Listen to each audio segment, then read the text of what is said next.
This protocol describes a simple and effective suppressor screen to identify suppressor mutations in mutants that have a growth defect in fission yeast.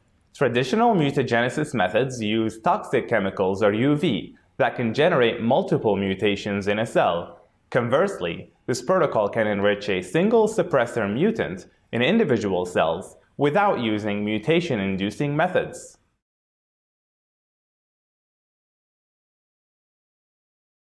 Begin this procedure with strain construction and preparation as described in the text protocol. Add 200 microliters of liquid media to each well of a 96-well polystyrene microplate. With a sterile applicator, take a small amount of each of the prepared colonies and suspend each colony in individual wells that contain the liquid media.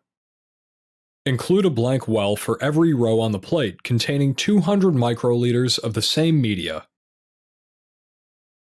Now, set up the protocol on the plate reader detection software connected to an automated microplate reader.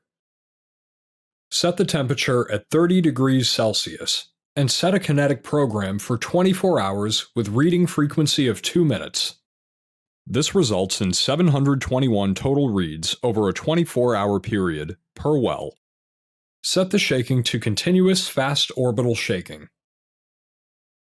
Set the optical reads to measure light scatter at a wavelength of 600 nanometers to measure optical density, and set the light to read from below the plate. After 24 hours, record the final blanked optical density readings and use the formula in the text protocol to determine the volume needed to dilute each of the samples down to an